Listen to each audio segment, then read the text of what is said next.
C'est pour cela qu'ils ont passé trop de temps, et ça continue jusqu'à aujourd'hui, à se bagarrer au lieu de construire le Congo. C'est ça même le combat d'aujourd'hui. C'est deux groupes, deux cartels qui se battent pour conquérir le pouvoir. Ceux qui sont là ne veulent pas partir. Selon leur entente, en 2023, décembre, partez. Ils ont dit oui, mais ne veulent pas partir. C'est ce qui a fait que les kabylistes ont cherché d'autres moyens pour les combattre. Et ils sont encore rentrés chez les Rwandais. Corneille Nangaa, vous connaissez l'histoire. C'est ça. Il n'y a rien de l'amour du Congo. Et tous ces gens en train de jouer, tous sont des marionnettes. Comme sur un échiquier. Ce sont comme des pions seulement. Mais il y a une grande main, la main des États-Unis d'Amérique. C'est la main qui joue avec les Congolais, les Rwandais et les Ougandais. Kagame, c'est l'allié privilégié des Américains. Donc, vouloir ou pas, Kagame est l'allié de choix des États-Unis d'Amérique. Et l'Amérique n'est pas prête à lâcher Kagame. Si c'est ce que vous croyez, vous vous trompez. Pourquoi? L'Amérique lui doit beaucoup. Kagame doit beaucoup de choses aux Américains. Et les Américains lui doivent aussi beaucoup. Vous voyez? Pourquoi est-ce que Kagame est têtu? Kagame a sauvé le visage des Américains. Il a pris tout le fardeau. Il a accepté qu'on le traite de tout. Point barre. Et l'Amérique a dit, voilà notre homme. Pourquoi Bill Clinton vous avait dit que ça c'est l'homme selon notre image? Si vous pensez qu'on va lâcher Kagame, donc vous ne connaissez pas ce que vous êtes en train de faire. Kagame est là, il restera là-bas pendant beaucoup de temps. C'est le petit Abitinda Tinda des Américains depuis le commencement.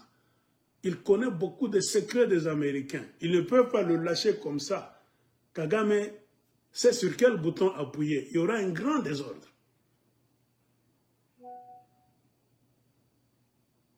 L'ennemi du Congo, c'est qui? C'est l'Amérique, qui manipule le régime de Museveni de l'Ouganda et le régime de Kagame du Rwanda. Point barre. Alors, si vous savez très bien que l'ennemi des Congolais, c'est l'Amérique, mais c'est inconcevable que vous puissiez encore aller chez les mêmes Américains pour chercher à faire un deal. Quel deal? Ce n'est pas pour la justice, pour parler du génocide du peuple congolais. Pour donc la cessation de la guerre, cesser le feu. Non. Vous allez proposer les mêmes minerais que les Américains ont toujours volés, ça fait 30 ans. Vous voulez maintenant légaliser le vol. Et ici, un Congolais normal va comprendre ce jeu comment. Ce n'est pas pour le Congo que vous voulez faire ce deal. C'est pour amadouer les Américains, qu'ils vous prennent pour de bons garçons, afin de vous laisser au pouvoir longuement aussi. Car les Congolais ont toujours perdu. Les Américains s'en foutent du bonheur du peuple congolais, de la paix, ils s'en foutent. Combien de régimes du Congo sont allés au Conseil de sécurité se plaindre qu'il y a génocide au Congo? Est-ce que vous pensez que les Américains ne savent pas qu'il y a génocide au Congo? Ils le savent. Pourquoi ne bougent-ils pas? C'est parce que beaucoup de politiciens, presque tous, les Congolais, jouent aussi le jeu des Américains. Les Congolais ne sont pas des politiciens braves pour couper le jeu des Américains au Congo. Les Congolais acceptent d'être adoubés par le système américain avant d'arriver au pouvoir. Point barre. Vous tous remarquez, vous arrivez au pouvoir avec l'approbation, la bénédiction de la machine américaine. Or, c'est la même machine américaine qui vous tue, qui vous vole à travers le Rwanda et l'Ouganda. Mais le deal que vous voulez faire avec le grand voleur américain, Pourquoi l'Amérique ne laisse pas le Rwanda de côté? Vous croyez aller en Amérique, proposer les minéraux, vous allez faire ceci, tout ça avec les Américains, croyant que si les Américains commencent à bouffer, ils vont protéger ces territoires là-bas au pluriel et le Rwanda aura peur. Non, mais l'Amérique elle-même vous prouve chaque fois que vous n'allez rien faire. Vous les Congolais, avec nous, jamais.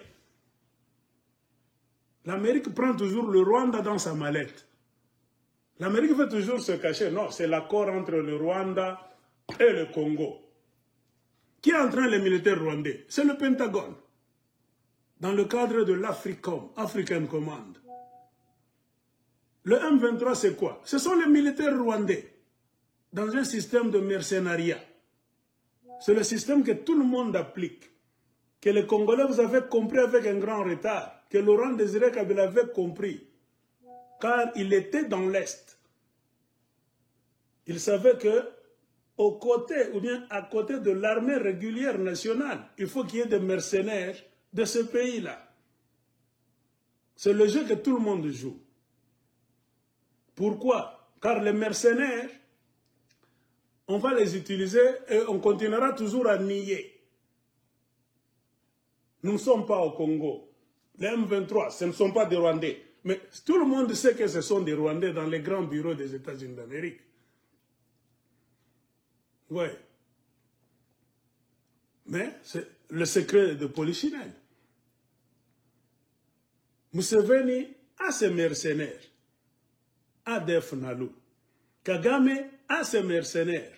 Le M23. Ils n'ont rien de Congolais même, tout ça. Ce sont les Ougandais et les Rwandais. Point barre. Mais comme les Congolais sont des gens corruptibles et corrompus jusqu'à la moelle épinière, ce sont les Congolais qui avalisent, qui donnent de la force à ces mouvements étrangers.